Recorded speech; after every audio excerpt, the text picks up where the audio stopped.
Assalamualaikum warahmatullahi wabarakatuh. Apa kabar? Kembali berjumpa dengan saya, Hirsman Arif dari Forum News Network. Rumah pribadi Jokowi di Jalan Kutai Utara nomor 1 Sumber Kota Solo itu sekarang tampaknya menjadi destinasi politik paling penting di Indonesia. Kenapa saya sebut paling penting? Karena selain para elit politik juga bergiliran datang atau sowan ke rumahnya Jokowi, Presiden Prabowo Subianto juga sowan ke rumahnya Jokowi itu, rumah pribadi Jokowi itu. Setidaknya ini dalam 3 pekan terakhir ini saja Prabowo itu sudah 2 kali datang ke sana ya. Yang pertama adalah tanggal 13 Oktober, ini sehari sebelum dia mengumumkan kabinetnya, sebelum dia tepatnya memanggil para menteri-menteri datang ke rumahnya di Kartanegara. Dan kemarin, ini tanggal 3 November 2024, Prabowo juga kembali datang ke Solo dan menemui Jokowi. Ya, bukan hanya Prabowo sesungguhnya, makanya kenapa saya sebut ini sekarang jadi destinasi penting ini. Jadi kelihatannya Jokowi sudah berubah jadi Don Mulyono begitu, jadi semacam godfather politik di Indonesia.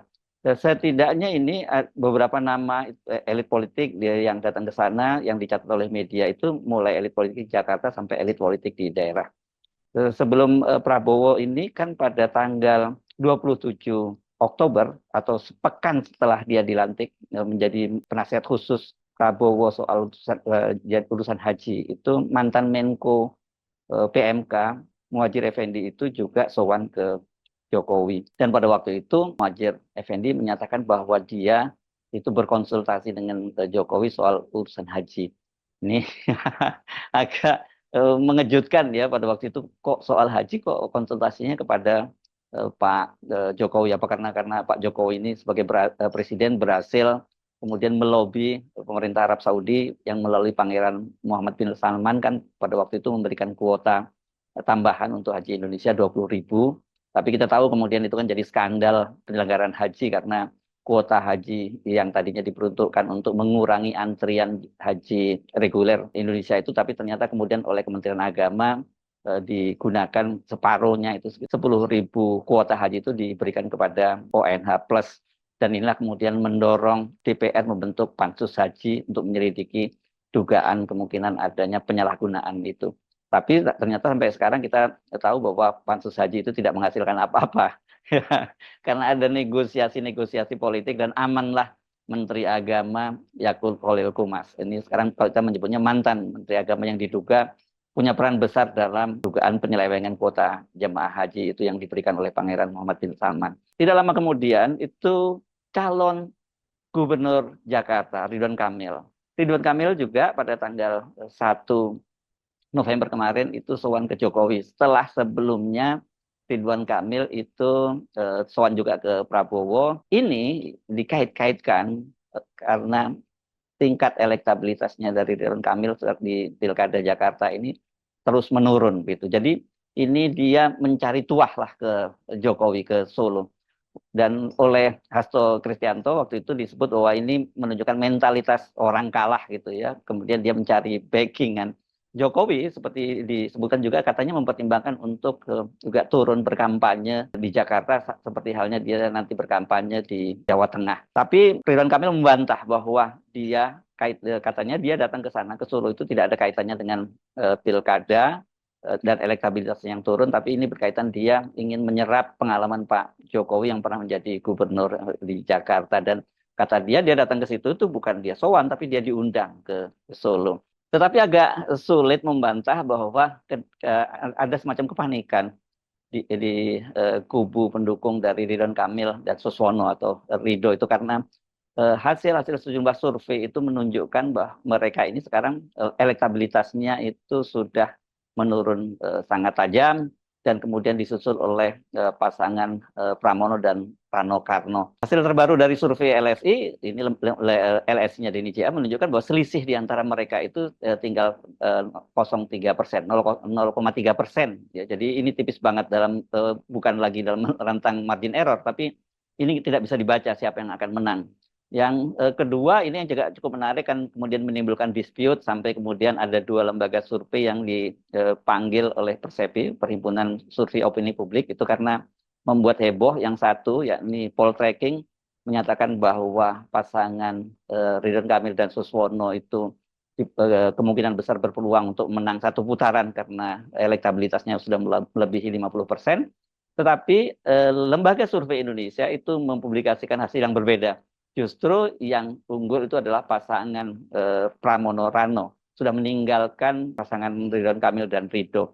Tapi apapun, data itu menunjukkan situasi memang sangat gawat. Kenapa? Karena kalau di pilkada ini, saya kira semua praktisi lembaga survei maupun pengamat memahami kalau ada satu pasangan, apalagi mendekati hari-hari pencoblosan, itu suaranya menurun terus menurun, maka dia akan cenderung terus menurun, apalagi ditambahi dengan berbagai blunder. Sementara pasangan yang naik, ya elektabilitasnya dia akan terus naik terus.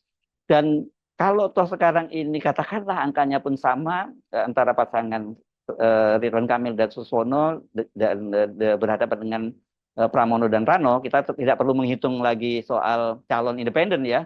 Ini juga sinyal yang buruk. Kenapa? Karena Pramono itu bahkan memulai masuk ke kontestasi di Pilkada Jakarta itu dengan elektabilitas yang sangat rendah.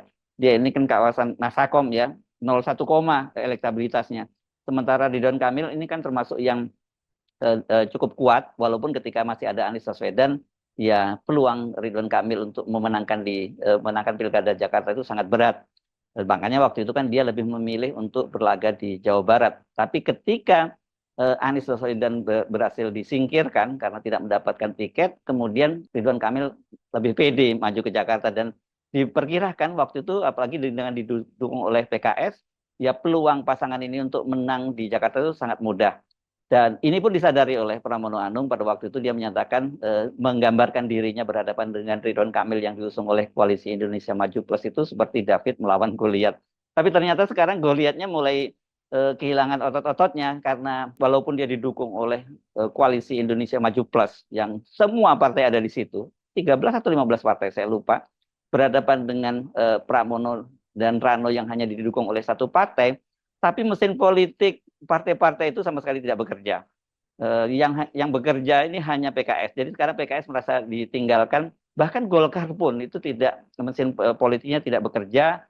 Dan seperti klaim Pramono itu ada ketua umum partai politik Kim Plus itu yang menyatakan dukungannya kepada pasangan Pramono Rano. Jadi bagaimana situasinya tidak membuat Ridwan Kamil panik karena elektabilitasnya turun, kemudian resistensi publik Jakarta terhadap dia sangat tinggi, sementara dia tadinya berharap dengan mesin politik PKS yang bekerja dan karena itu dia tidak peduli siapapun wakilnya, yang penting dia kader PKS, tapi tiba-tiba saja Suswono itu blunder ya kemarin. Ramai sekali soal yang dia menyebutkan bahwa sebaiknya banyak pemuda yang pengangguran itu menikahi perempuan janda-janda kaya di Jakarta, dan itu kemudian dia memberikan analoginya itu seperti Nabi Muhammad yang menikahi Siti Khadijah. Ya, ini membuat banyak sekali orang yang marah dan memaksa Suswono akhirnya minta maaf. Tapi oke, kita tahulah dalam situasi politik semacam ini, kasus-kasus semacam ini dipastikan akan digoreng oleh lawan politiknya.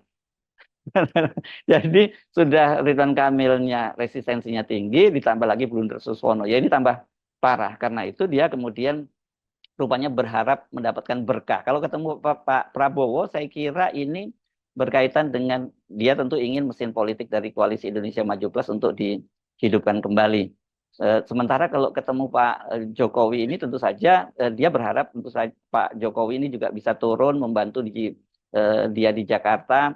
Kalau saya lihat Pak Jokowi di Jakarta itu pengaruhnya dari sisi pemilih nggak cukup kuat, tapi infrastruktur kekuasaan tentu saja masih Pak Jokowi masih pegang. Jadi itu yang diharapkan oleh Ridwan Kamil. Jadi mau dibantah apapun, dia menyatakan bahwa itu katanya dia diundang dan ingin belajar masalah Jakarta, ya publik pasti tidak percaya. Selain Ridwan Kamil, banyak sekali kepala-kepala daerah yang berlaga, terutama di Jawa Tengah itu juga yang sowan dan mengharapkan berkah dari Pak Jokowi.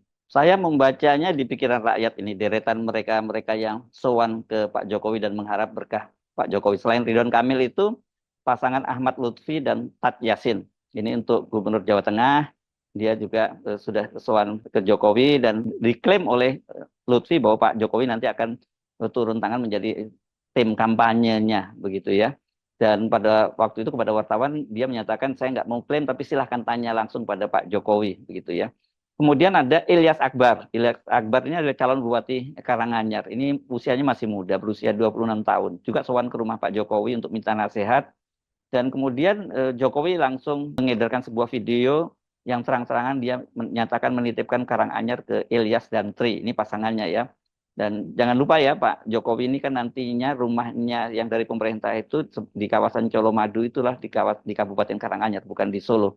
Selain itu pasangan Respati ini di Solo, Pilkada Solo itu juga sudah mengklaim bahwa dia didukung sepenuhnya oleh Pak Jokowi dan bahkan kata dia setiap 2 hari sekali bertemu dengan Pak Jokowi untuk ngopi-ngopi dan kemudian minta nasihat. Dari beberapa peristiwa ini saja kita sudah bisa mendapat gambaran sekarang ya Jokowi itu menjadi semacam yang tadi saya sebut sebagai Godfather gitu. Jadi apa ya panggilannya Don Mulyono gitu ya. Realitas seperti ini kan tentu makin menyadarkan kita, wah ini cukup berat ya kalau situasinya semacam ini. Karena kan banyak yang mengharap Pak Prabowo itu melepaskan diri dari bayang-bayang Pak Jokowi. Orang tersadar ketika melihat komposisi kabinetnya Pak Prabowo yang mayoritas diisi oleh menteri-menterinya Pak Jokowi, menteri era Pak Jokowi, terutama pos-pos penting. Belum lagi kalau kita melihat banyak sekali posisi wamen itu yang ini kita bisa pastikan ini sebagai wamen-wamen yang akan menjadi dayang-dayang dari Gibran Rakabuming wakil presidennya, terutama dari PSI. Jelas ini dititipkan untuk tetap menemani Gibran di kabinet atau bukan kalau di kabinet bukan hanya menemani juga mengamankan posisi Gibran di kabinet. Tadinya kan banyak orang memperkirakan bahwa Gibran ini akan kesepian di kabinetnya Pak Prabowo. Mau ngomong apa dia? Tapi kalau kemudian kita lihat posisi para wamen, terutama yang terafiliasi dengan Jokowi, ya sebenarnya sudah disiapkan mereka-mereka ini yang akan menjadi pendamping dari Gibran di kabinet. Kenapa Pak Prabowo tetap sowan ke Pak Jokowi? Nah, kalau kita melihat ini kan tadi saya sebutkan dalam 3 pekan ini saja Pak Prabowo sudah sowan ke Pak Jokowi sampai 2 kali. Publik kemudian mengkait-kaitkan dengan berbagai statementnya Pak Prabowo selama ini bahwa Pak Jokowi itu adalah guru politik dia. Jadi dia kendati dari sisi usia Pak Prabowo lebih tua dari Pak Jokowi, tapi dalam senioritas politik Pak Prabowo mengakui bahwa dia murid politik dari Jokowi. Tapi kan itu kemarin-kemarin ya sebelum Pak Prabowo itu menjadi presiden. Sekarang setelah dia terpilih menjadi presiden dan kemudian sudah dilantik menjadi presiden dan kemudian Pak Prabowo tetap melakukan atau memberikan sinyal politik bahwa posisinya Pak Jokowi itu punya posisi yang sangat penting dalam sekarang pemerintahannya Prabowo ya tentu saja ini menimbulkan keprihatinan tersendiri. Karena bagaimanapun juga ya kita tahu 10 tahun kekuasaannya Pak Jokowi itu yang ditinggalkan kepada kita ini beban untuk negara dan bangsa yang sangat berat, ekonomi yang turun, kemudian utang pemerintahnya membengkak, kemudian kelas menengah sekarang ini jatuh miskin, dan banyak indikator-indikator lain mulai dari soal demokrasi yang juga menurun. Dan kalau kemudian ini diteruskan oleh Pak Prabowo, tentu saja ini menimbulkan keprihatinan yang luar biasa. Kita sangat khawatir soal melihat perkembangan yang terbaru ini. Media-media di luar negeri juga sudah mulai menyoroti bahwa mereka khawatir tentang masa depan demokrasi Indonesia, terutama dalam kaitannya penahanan Tom Lembong oleh kejaksaan gitu. Ini dianggap merupakan penggunaan instrumen hukum untuk menekan lawan-lawan politiknya. Dan kemarin itu sebenarnya Gerindra sudah memberi sinyal bahwa ya bukan Pak Prabowo yang melakukan itu. Dalam bahasa Habibur Rahman kan ini konstruksi hukumnya itu masih sangat sumir dan abstrak dan mereka khawatir kalau yang disalahkan Pak Prabowo. Tetapi kan bagaimanapun juga sekarang ini pemerintahnya Pak Prabowo. Jadi ya kalau Pak Prabowo sendiri tidak melakukan itu, siapa yang melakukannya lagi? Yang siapa yang bisa mengintervensi Kejaksaan Agung sehingga kemudian membungkam lawan politik seperti Tom Lembong yang afiliasinya dengan Anies Baswedan itu sangat kuat. Ya Pak, dipastikan banyak yang menunjuk kepada Pak Jokowi. Apalagi kan Jaksa Agung sekarang ini merupakan Jaksa Agung di era Pak Jokowi. Jadi pengaruhnya Pak Jokowi masih sangat kuat. Fakta-fakta ini saya kira memang kita tidak bisa menampik ya realitas bahwa sekarang ini tetap saja Jokowi yang paling kuat di Indonesia ini meskipun dia tidak lagi jadi presiden.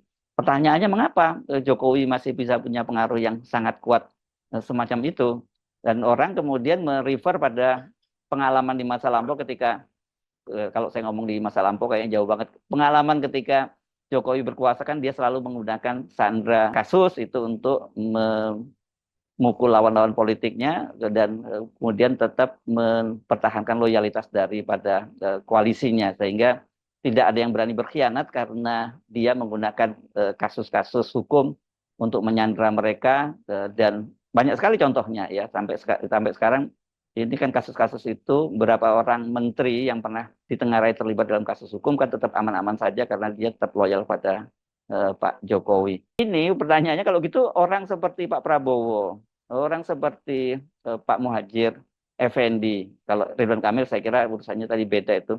Kasus apa yang disandra oleh Pak Jokowi sehingga dia masih tetap terus nurut kepada Pak Jokowi? Saya kira kalau Pak Prabowo ini ada kaitannya tentu saja jasa besar dari Pak Jokowi sehingga berhasil membuat Pak Prabowo setelah 3 kali percobaan menjadi presiden berhasil menjadi presiden karena dukungan dari Pak Prabowo dan dia dipasangkan dengan putranya Gibran Rakabuming. Saya kira penjelasannya ya soal itu. Yang kedua, kalau banyak sekali tokoh-tokoh lain yang mungkin tidak ada kaitannya dengan sandra politik tapi tetap harus sowan ke Solo, ini bisa ditunjukkan betapa banyaknya sekarang ini para penguasa kita, mulai dari elit politik di tingkat nasional sampai daerah, itu yang sebenarnya mereka itu berada di ketiak para pemilik modal, para pemilik modal.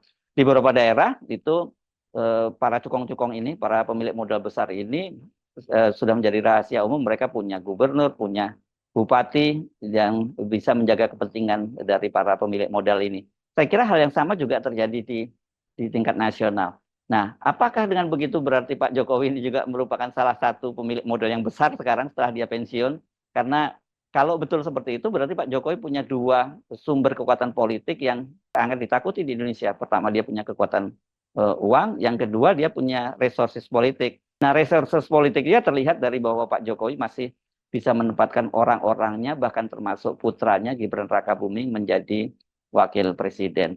Mudah-mudahan bacaan saya ini salah ya, terutama khususnya Pak Prabowo. Kalau itu yang terjadi ya kita sangat mengkhawatirkan. Saya jadi kasihan ini bersama beberapa teman-teman yang kemarin sempat menggelar syukuran ketika Pak Jokowi lengser dari kursi kepresidenan pada tanggal 20 Oktober kemarin karena merasa mereka ini sudah bebas dari cengkeraman Pak Jokowi. Ternyata kalau itu yang mereka bayangkan dan melihat realitas sekarang, mereka pasti akan kecewa bahwa Pak Jokowi ternyata masih sangat kuat.